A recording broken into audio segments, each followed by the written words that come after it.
அஸ்ட்ரோசைன் channel வாயிலாக உலகெங்கும் வாழ்ந்து கொண்டிருக்கும் சகோதர சகோதரிகளுக்கு அன்பார்ந்த வணக்கங்கள் மற்றும் வாழ்த்துக்கள். இன்றைய பதிவு கார்த்திகை மாத ராசி பலன்கள். முதலில் கார்த்திகை மாதத்துக்குரிய கிரக நிலைகளை பார்க்கலாம். அதன்படி பார்க்கும் பொழுது சுக்கிர பகவான் பார்த்தீங்கன்னா கார்த்திகை மாதம் 10ஆம் தேதி, அதாவது 26/11/2025 அன்று துலாமில் ஆட்சி பலத்தோடு இருக்கக்கூடிய சுக்கிர பகவான் விருச்சிக மனைக்கு பயிற்சியாகிறார். சனி பகவான் மீன மனையில் வக்ரமாக உட்கார்ந்திருக்கார் அல்லவா. இந்த மாதம், அதாவது கார்த்திகை மாதம் 12ஆம் தேதி, அதாவது 28/11/2025 அன்று சனி பகவான் வக்ர நிவர்த்தி அடைகிறது. அதே போல குரு பகவான் வக்ரமாக கடகமனையில் உச்சபலத்தோடு இருக்கிறார் அல்லவா. அந்த குரு பகவான் கார்த்திகை மாதம் 19ஆம் தேதி, அதாவது 5/12/2025 அன்று குரு பகவான் மிதுனத்துக்கு பெயர்ச்சியாகி அங்க வக்ர நிலையில் இருக்க போகிறார். செவ்வாய் பகவான் பார்த்தீங்கன்னா இப்போ விருச்சிகத்தில் அமர்ந்திருக்கார். இந்த 7/12/2025, அதாவது கார்த்திகை மாதம் 21ஆம் தேதி தனுசு மனைக்கு பயிற்சியாகிறது. சூரிய பகவான் இந்த மாதம் முழுவதும் விருச்சிக மனையில் வீட்டிருக்க போறார்.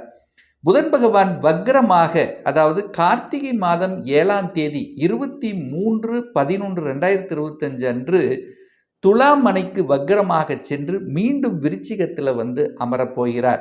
ஸோ இந்த கிரக அமைப்புகளை வைத்துக்கொண்டு இந்த கார்த்திகை மாதத்தில் என்ன மாதிரியான பலன்கள், எதை செய்யலாம், எதை செய்யக்கூடாது, என்ன மாதிரியான தெய்வ வழிபாடு முக்கியம் என்பதை பற்றி 12 ராசிகளுக்கும் தனித்தனியே பதிவிடப் போகிறேன். அதற்கு முன்னால் நம்முடைய சேனலை ஃபர்ஸ்ட் டைம் நீங்கள் பார்ப்பவர்கள் என்றால் மறக்காம சப்ஸ்கிரைப் பண்ணிக்கிங்க. தனுசு ராசி அன்பர்களே, இந்த கார்த்திகை மாதம் எப்பேற்பட்ட பலனை தரும் அப்படின்னு பார்க்கும் பொழுது, நிச்சயமாக இந்த கார்த்திகை மாதத்தில் உங்களுக்கு நிறைய தொந்தரவு கொடுத்துட்டு இருந்ததில்ல, அதாவது ஒரு அலைச்சலாக இருந்தது, டென்ஷனாக இருக்க, நெகட்டிவ் உணர்வுகள் வந்துட்டு இருக்கு, குழப்பமாக இருந்துட்டு இருக்குன்னு சொல்லக்கூடிய தனுசுக்கு அது விலகக்கூடிய ஒரு மாதம் இந்த கார்த்திகை மாதம் அப்படின்னு சொல்லுவேன். அப்போ மனம் நன்றாக இருக்க போகிறது. தைரிய வீரியத்தோடு செயல்படக்கூடிய ஒரு தன்மை, அதாவது எதையும் சாதிக்கலாம் என்கின்ற உத்வேகம் வேணுமில்ல, அது கொடுக்கக்கூடிய ஒரு மாதமாக இந்த கார்த்திகை மாதம் அமையப்பெறும். பொருளாதாரத்தில் இருந்து வந்த சிக்கல்கள் தீரும். அதாவது பணத்தை எங்கேயோ கொடுத்து வச்சிட்டேன் சார், பணம் லாக் ஆகுது, இப்போ அது அப்படியே அந்த லாக் ரிலீஸ் ஆகக்கூடிய ஒரு மாதமாக இருக்கும். நீங்கள் முயற்சி எடுத்து பாருங்க, கொடுத்த பணம் திரும்பி வருவதற்கான வாய்ப்புகள், சந்தர்ப்பங்களை உருவாக்கும் பெரிய மனிதர்களின் துணையோடு அப்படின்னு சொல்கிறேன். வாக்கு நன்றாக இருக்க போகிறது. வாக்கு பலம் அதிகமாக இருக்கும் தனுசுக்கு. அதாவது உங்கள் பேச்சை கேட்காதவர்கள் கூட இந்த மாதம் கரெக்டு, அவர் சொல்றது கரெக்டு அப்படின்னு சொல்லக்கூடிய அளவுக்கு இந்த மாதம் இருக்கு. வாக்கு பலிதமாகக்கூடிய ஒரு மாதம். பொருளாதாரம் நல்லா இருக்கு, கல்வியில் நல்லா இருக்கக்கூடிய அமைப்பு. அதாவது கல்வி படிக்கக்கூடிய அந்த கல்வியில தன்னுடைய கனவுகள் அடைவதற்கு உண்டான முயற்சிகளை எடுக்கக்கூடிய ஒரு மாதம்.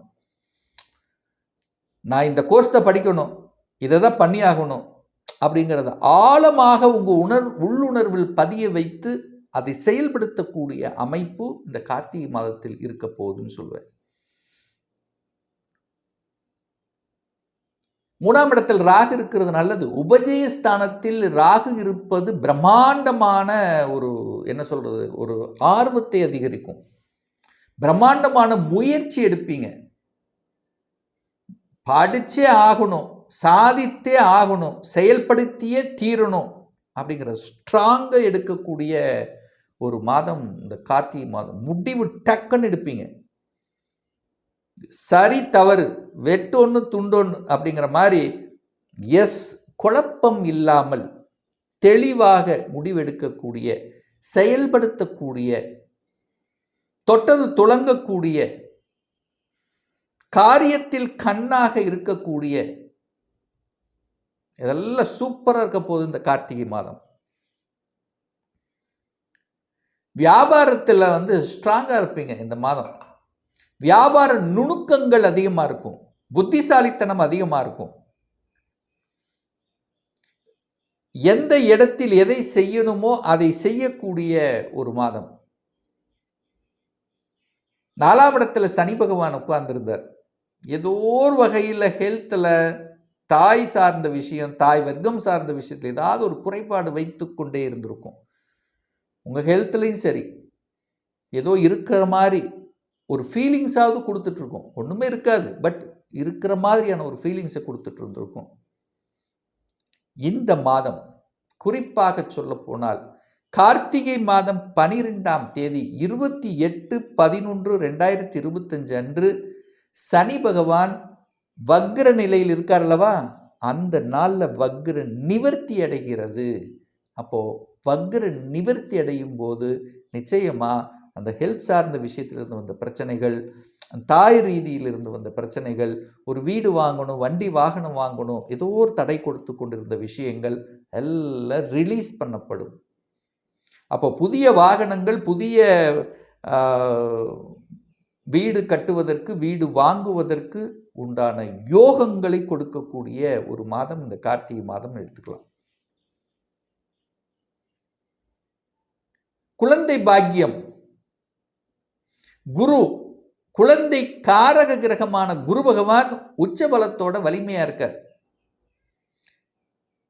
இந்த மாதம் பார்த்தீங்கன்னா கார்த்திகை மாதம் 5ஆம் அதிபதியான செவ்வாய் ஆட்சி பலம் ஸ்ட்ராங்கா உட்கார்ந்திருக்கார்.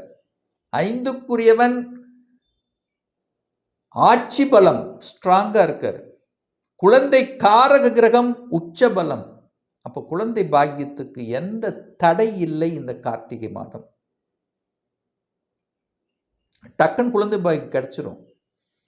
ரொம்ப நாளா, அதே 8ல் இருக்கிற குரு அல்லவா, அப்போ ரொம்ப நாளா தடை கொடுத்து கொண்டு குழந்தை பாக்கியத்துக்காக எத்தனையோ முயற்சிகளை எடுத்துக்கொண்டு, நிறைய செலவு செய்து கொண்டு, நிறைய பரிகாரங்கள் செய்து கொண்டு, அதனால் ஒரு வழி அனுபவித்து கொண்டிருந்த தனுசுக்கு அந்த வழியிலிருந்து நிவாரணம் கொடுக்கக்கூடிய குழந்தை பாக்கியத்தை கொடுத்து குடும்பத்தில் மகிழ்ச்சி, அதாவது குடும்பத்தில் அந்த ஒரு சந்தோஷம் கிடைக்கும் பாருங்க, அந்த சந்தோஷத்தை அடையக்கூடிய ஒரு நல்ல மாதம் இந்த கார்த்திகை மாதம்.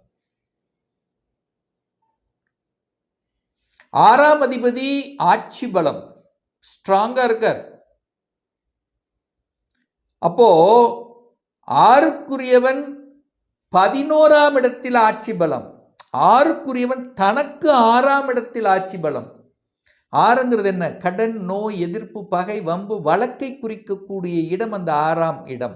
அந்த இடத்துக்கு 6ஆம் இடத்துல போய் சுக்கிரன் அமரும் போது இந்த வம்பு, வழக்கு, நோய், எதிர்ப்பு, பகையை கொடுத்து கொண்டிருந்த அத்தனையிலிருந்து விடுதலை கொடுக்கக்கூடிய அமைப்பு உண்டாக்கும். அப்போ யாருக்கெல்லாம் இந்த தனுசு ராசி, தனுசு லக்னக்காரர்களுக்கு ஒரு வழக்கு இருக்கு, கோர்ட்டு கேஸ் இருக்கு, செய்யாத குற்றங்களுக்கு தண்டனை, ஸோ இந்த மாதிரி இருந்து கொண்டு அதிலிருந்து விடுதலை பெற்ற போதுங்கிற மனசோடு அந்த எண்ணத்தோடு இருக்கிறவங்களுக்கெல்லாம் இந்த காலகட்டம் அதுக்கு முடிவுக்கு வரக்கூடிய சொல்யூஷனை கொடுக்கக்கூடிய தன்மை. ஹெல்த் பிரச்சனை சரியாகும்னு சொல்றேன். 6க்குரியவன் தனக்காரில் இருக்கான். அப்போ வலிக்கு வலி, புரியுது? 6ன்னா வலி, ஒரு ஆகாத ஒரு இடம், அதுக்கே வலியை கொடுக்கக்கூடிய ஒரு டஃப்பை கொடுக்கக்கூடிய இடம். அப்போது நோய் சரியாகும்.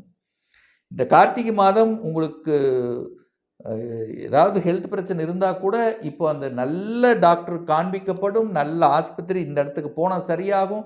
ஸோ இந்த மாதிரியான விஷயங்கள் உங்கள் காதுக்கு வந்து அதை செயல்படுத்தக்கூடிய அமைப்பு இருக்குது. எதிரி விலகி விடுவார். ஒன்று உங்களை விட்டு விலகிடுவார், இல்லை நீங்கள் அந்த இடத்த விட்டு விலகிடுவீங்க. அப்போ எதிரி தொல்லை இருக்காது. சமயோகித புத்தியால் அது சரி செய்யப்படக்கூடிய தன்மை இந்த மாதம் சூப்பராக இருக்க போது. திருமணம், சுப காரியங்கள் இனிதே நடக்கும். மறுபடியும் குரு பகவான் மிதனத்துக்கு போகிறார். எப்போ போகிறார்? கார்த்திகை மாதம் 19ஆம் தேதி 5/12/2025 குரு பகவான் மீண்டும் மிதுனத்துக்கு சென்று அங்கே வக்ரமாக போகிறார். அப்போ வக்ரமாகி உங்கள் ராசியை பார்க்க போகிறார். அப்போ இதுவரைக்கும் திருமணமே ஆகலை, குரு பகவான் 7ஆம் இடத்துல தான் இருந்தார் கடந்த சில மாதங்களாகவே. ஆனால் இதுவரைக்கும் திருமணம் ஆகும்னு சொல்லிட்டு இருந்தோம், இன்னும் ஆகலைங்கிறவங்களுக்கெல்லாம் இப்போ வக்ரம் அடைந்து டக்குன்னு திருமணத்தை முடிச்சு கொடுத்துருவார். அப்போ நிறைய தனுசு ராசி என்பவர்களுக்கு திருமணம் சுப காரியங்கள் செய்யக்கூடிய ஒரு காலகட்டமாகவே அமைய இருக்குன்னு சொல்லலாம். 9ஆம் அதிபதி 12ஆம் இடத்துல உட்கார்ந்துருக்கு இந்த மாதம் முழுவதும். அப்போ அப்பாவுக்கு சில ஹெல்த் விஷயம் அல்லது விரயம். அப்போ என்ன அர்த்தம்? அப்போ நல்லா பார்த்துக்கணும் அப்படிங்கிறது மட்டும் மைண்டில் வச்சுட்டா போதும். 9க்குரியவன் 12ல் இருக்கார். தூரதேச பிரயாணம் சென்று வரக்கூடிய பாக்கியம்ங்கிறது இருக்கு. வெளிநாடு, வெளிமாநிலம், அந்நிய தேசம் சென்று வரக்கூடிய யோகங்கள் நிறைந்த மாதம் இந்த கார்த்திகை மாதம். 10க்குரியவன் 12ல் போய் உட்கார்ந்துருக்கார், விரயஸ்தானத்தில் உட்கார்ந்துருக்கார். விரயமாகாமல் பார்த்துக்குங்க, அவ்வளவுதான். புத்திசாலித்தனமாக நடந்து கொள்ளுங்கள். 10க்குரியவன் தனக்கு 3ஆம் இடத்துல இருக்கும்போது நிறைய பேர்த்துக்கு 10க்குரியவன் தனக்கு 3, அப்போ வளர்ச்சி தானே. ஒரு தொழில் இருக்கவங்க இன்னொரு தொழிலை செய்யலாம் அப்படிங்கிற எண்ணத்தை கொடுக்கும். இன்னொரு கிளைகளை உருவாக்கலாம் என்கின்ற எண்ணத்தை கொடுக்கும். லாபஸ்தானாதிபதி லாபஸ்தானத்திலேயே ஆட்சி பலம், அப்ப லாபம் கொடுக்குமா இல்லையா? துறை ரீதியாக சரி, தொழில் ரீதியாக சரி, உத்தியோக ரீதியாக இருந்தாலும் சரி, வியாபார ரீதியாக இருந்தாலும் லாபத்தை கொடுக்கக்கூடிய ஒரு மாதம் இந்த கார்த்திகை மாதம் அப்படின்னு சொல்லுவேன். ஏன்னா 11க்குரியவன் 11லேயே ஸ்ட்ராங்கா உட்கார்ந்துருக்கார். அப்ப நல்லது நடக்கணுமா இல்லையா? நிச்சயமாக நடக்கும். அது சுக்கிரன் அங்க இருக்கார். கலைத்துறையில் ஆர்வம், கலைத்துறையில் நாட்டம், அழகு சார்ந்த துறையில் தன்னை ஈடுபடுத்திக் கொள்வது, இதெல்லாமே சூப்பரா இருக்கக்கூடிய ஒரு காலகட்டமாக அமையும். ஒரு நல்ல தெய்வ வழிபாடு, தட்சிணாமூர்த்தி வழிபாடு வியாழக்கிழமை தோறும் வழிபட்டு வந்தால் உங்களுக்கு உங்க மனசு செயல் திட்டங்கள் சூப்பரா இருக்கும். இன்னும் ஒரு துல்லிய பலன் வேணும்.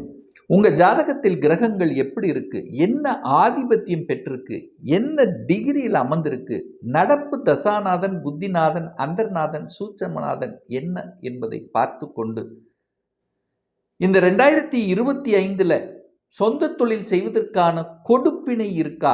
அப்படி இருக்கக்கூடிய பட்சத்தில் எப்ப நம்ம சொந்த தொழில் ஆரம்பிக்கலாம்? திருமணம் தடைப்பட்டு கொண்டே இருக்கிறது, எப்பதான் நமக்கு திருமணம் நடக்கும்?